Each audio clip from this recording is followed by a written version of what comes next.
कः रक्षति कः रक्षिता, कौन रक्षा करता है तथा कौन रक्षित है। यह हमारा 12th लेसन है। कहता है कि यह पाठ पर्यावरण पर केंद्रित है। हमारे दैनिक जीवन में प्लास्टिक का अत्यधिक प्रयोग होता है।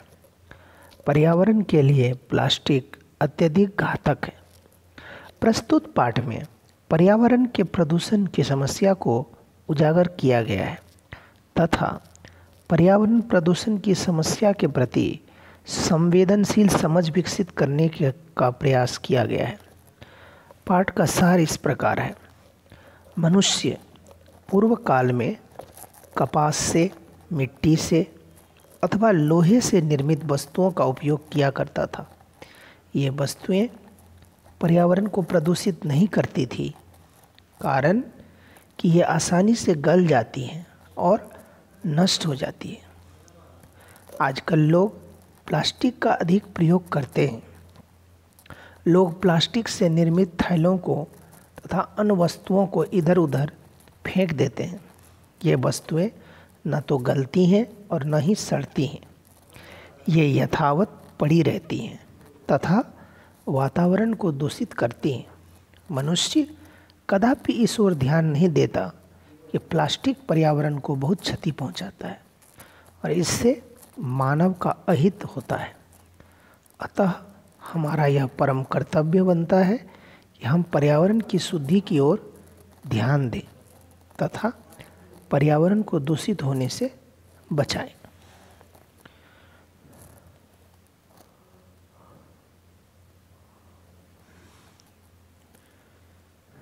पाठ का विवरण देखते हैं। कहता है, ग्रीष्मर्तौ सायंकाले विद्युदभावे प्रचंडोष्मना पीड़ितः वैभवः गृहात् निष्क्रांति।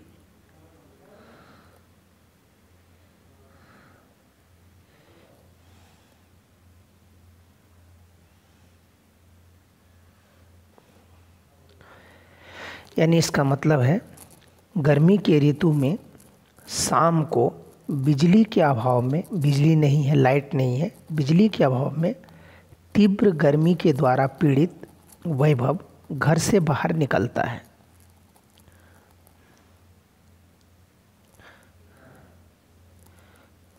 अब यहाँ पर क्वेश्चन है, कह निष्क्रांति, कौन निकलता है? तो आंसर हो जाएगा वैभव निष्क्रांति, वैभव निकलता है। वैभव कस्मात् निष्क्रांति, वैभव कहाँ से निकलता है? गृहात् यानी घर से निकलता है। कीदृश वैभव गृहात् निष्क्रांति, किस तरह का वैभव घर से बाहर निकलता है? तो आंसर है पीड़ितः, पीड़ित यानी पीड़ित वैभव घर से बाहर निकलता है। केन पीड़ितः, किसके द्वारा पीड़ित? तो प्रचंडोष्मना, तीव्र गर्मी के द्वारा पीड़ित। प्रचंडोष्मना पीड़ितः वैभवः कदा गृहात् निष्क्रांति, प्रचंड गर्मी के द्वारा पीड़ित वैभव कब घर से बाहर निकलता है? तो आंसर है ग्रीष्म ऋतु सायंकाले विद्युत अभावे, गर्मी के ऋतु में शाम के समय बिजली के अभाव में। वैभव, वैभव क्या कहता है? अरे परविंदर, अपि त्वमपि विद्युत अभावेन पीड़िता बहिरागता। वैभव कहता है, अरे परविंदर, क्या तुम भी बिजली के अभाव में पीड़ित होकर बाहर आ गए?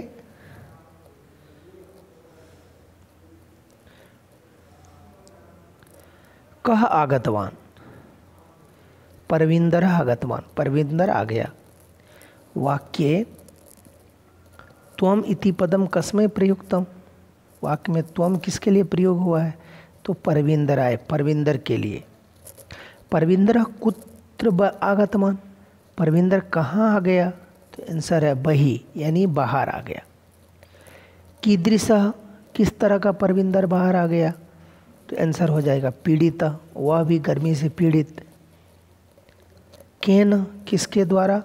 तो विद्युत अभावेन, तो बिजली के अभाव से पीड़ित होकर के। अब परविंदर क्या कहता है? परविंदर कहता है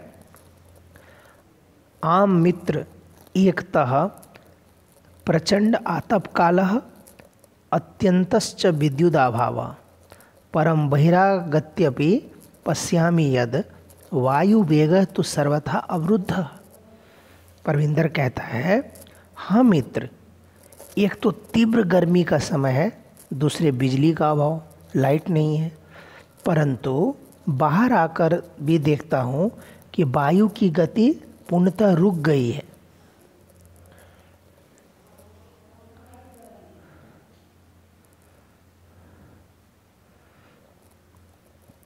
कह पश्यति, कौन देखता है? तो परविंदर देखता है। किम कृत्वा पश्यति, बहि आगत्य, बाहर आकर के देखता है। किम पश्यति, कि वायु वेग सर्वथा अवरुद्ध, वायु का जो वेग है, हवा जो बहनी चाहिए थी वह नहीं बह रही है, हर जगह हवा अवरुद्ध हुई है। परविंदर किमर्थम बहि आगत्य पश्यति, परविंदर किस लिए बाहर आकर के देखता है? तो वह देखता है एकतः प्रचंड आतप कालः अन्यतश्च विद्युदाभाव, एक तो प्रचंड गर्मी का समय और दूसरे बिजली का अभाव।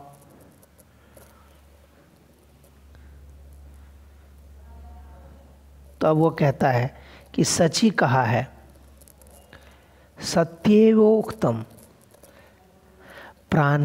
प्राणीति पवनेन जगत सकलम सृष्टिर्निखिला चैतन्यमयी क्षणमपि न जीव्यते अनेन बिना सर्वातिशयी मूल्य पवन।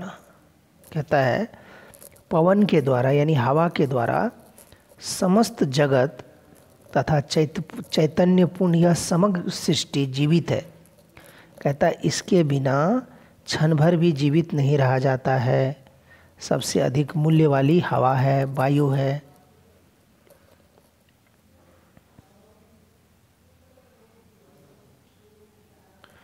अब यहाँ पे क्वेश्चन है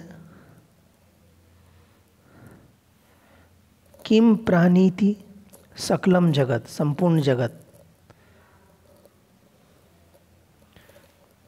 सकलम जगत केन प्राणीति, संपूर्ण जो जगत है किसके द्वारा रक्षित है?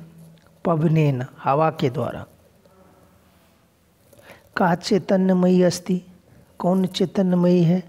निखिला सृष्टि, यह जो संपूर्ण सृष्टि है यह हवा के कारण ही चल रही है। केन बिना क्षणमपि न जीव्यते, किसके बिना एक क्षण भी जीना मुश्किल है? तो वह है अनेन पवनेन, इस वायु के बिना, इस हवा के बिना। पवना अस्ति, कीदृशः पवना अस्ति? पवनः सर्वातिशायी मूल्यः, अर्थात मूल्यवान अस्ति। पवन जो है वह बहुत ही मूल्यवान है।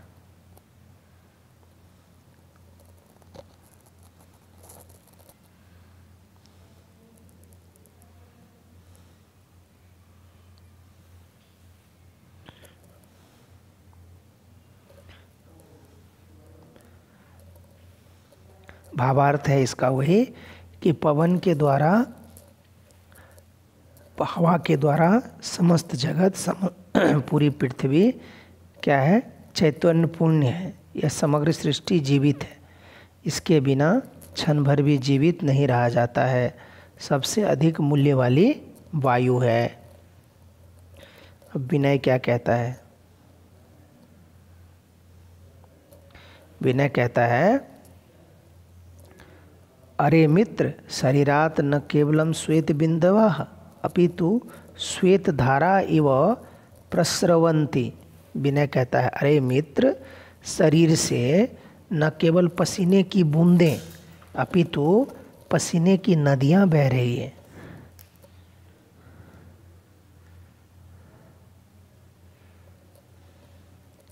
के प्रस्रवंती, क्या निकल रही है?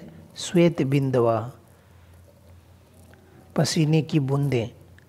कस्मात, कहाँ से निकल रही हैं? शरीरात, शरीर से निकल रही है।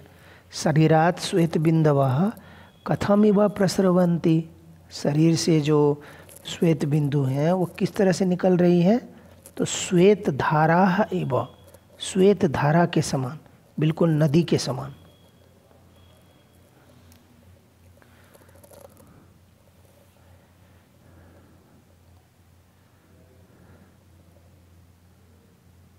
फिर कहता है स्मृति पथम आयाति शुक्ल महोदय रचिता श्लोक।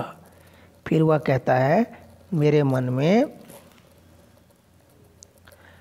शुक्ल महोदय के द्वारा रचित एक श्लोक याद आ रहा है। वह श्लोक क्या है, तप्तैर्वाताघातैर्वीतुं लोकान नभसि मेघाः आरक्षी विभाग जना इव समये नैव दृश्यन्ते। इसका अर्थ है गर्म लू से संसार की रक्षा करने के लिए आकाश में बादल पुलिस विभाग के लोगों के समान समय पर दिखाई नहीं पड़ते हैं। जैसे पुलिस विभाग के लोग, पुलिस के लिए कहा जाता है कि वे समय पर नहीं दिखाई देते हैं, वैसे ही गर्म लू से संसार की रक्षा करने के लिए आकाश में जो हवा होनी चाहिए, बादल होनी चाहिए, वह पुलिस विभाग के लोगों के समान ही समय पर दिखाई नहीं पड़ते हैं, ऐसा विनय कहता है।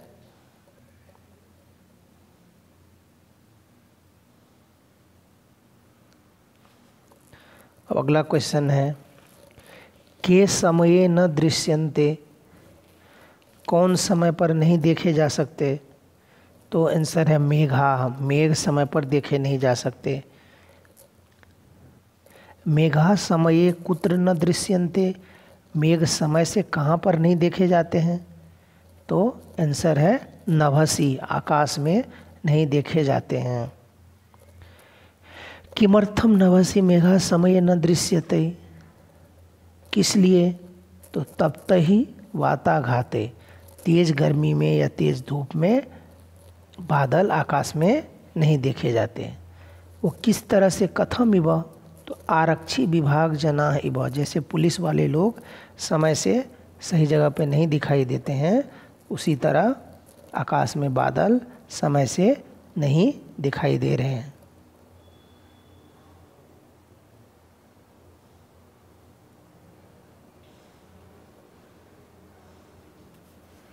अब उससे आगे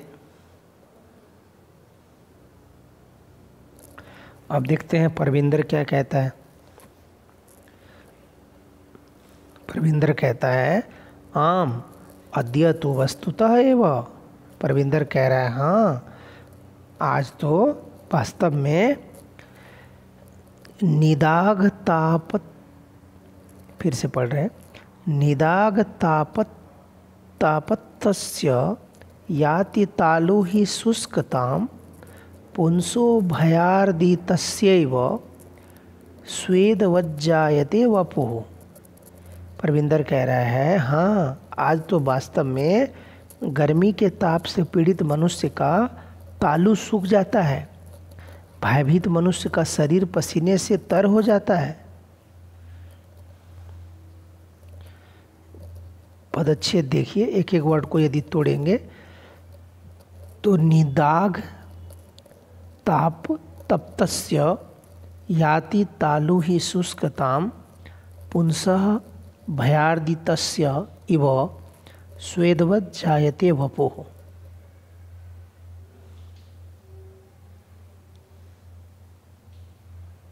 अन्वय है निदाघ तापतप्तस्य तालु ही शुष्कताम याति भयार्दितस्य पुंसः इव वपुः स्वेदवत् जायते। और इसका अर्थ है, इस अन्वय का अर्थ है कि गर्मी के ताप से पीड़ित, निदाघ ताप तप्तस्य, गर्मी के ताप से पीड़ित मनुष्य का तालु सूख जाता है और भयभीत मनुष्य का शरीर पसीने से तर हो जाता है। यहाँ क्वेश्चन है किम याति, तालु याति, तालु काम याति, तालु ही शुष्कताम याति, सूख जाता है। कस्य तालु शुष्कताम याति, किसका तालु सूख जाता है? तो पुंसः, मनुष्य का तालु सूख जाता है। कीदृशस्य, किस तरह के मनुष्य का तालु सूख जाता है? तो निदाघ ताप तप्तस्य भयार्दितस्य, यानी गर्मी के ताप से पीड़ित मनुष्य का तालु सूख जाता है। और वपुः कथम जायते, और शरीर कैसे हो जाता है? तो आंसर है स्वेदवत, यानी पसीने से तर हो जाता है। उसी का भावार्थ दिया गया है और इसको हिंदी में बोलेंगे कि गर्मी के ताप से पीड़ित मनुष्य का तालु सूख जाता है, भयभीत मनुष्य का शरीर पसीने से तर हो जाता है।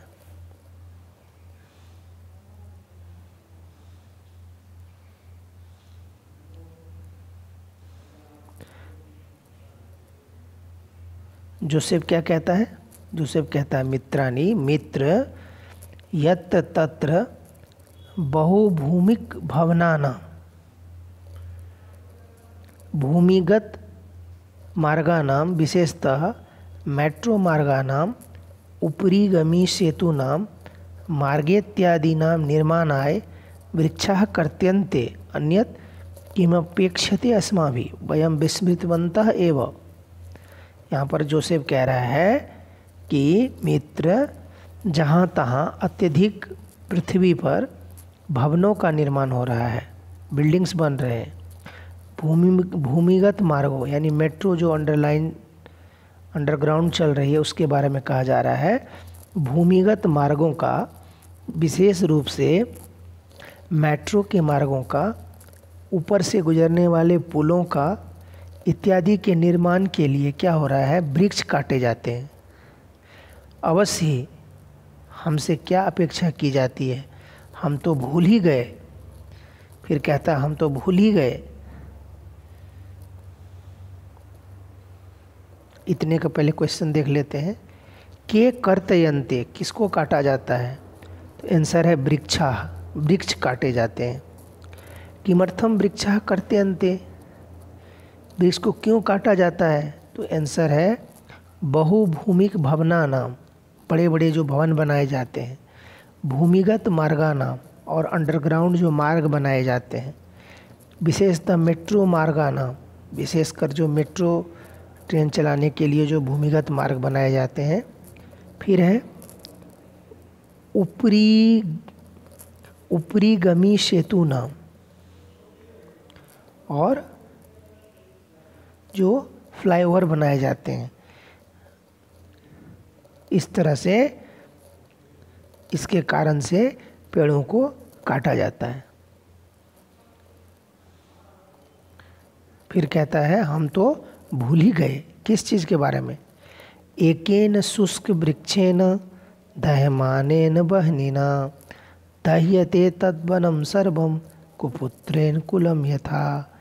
कहता है अग्नि के द्वारा जलाए जाते हुए एक सूखे वृक्ष के द्वारा ही समग्र वन जला दिया जाता है। जिस प्रकार एक कुपुत्र के द्वारा पूरे कुल को नष्ट कर दिया जाता है, पूरे कुल को समाप्त कर दिया जाता है, वैसे ही अग्नि के द्वारा जलाए जाते हुए एक सूखे वृक्ष के द्वारा ही समग्र वन यानी समग्र जंगल को जला दिया जाता है। जिस प्रकार कुपुत्र के द्वारा कुल नष्ट हो जाता है।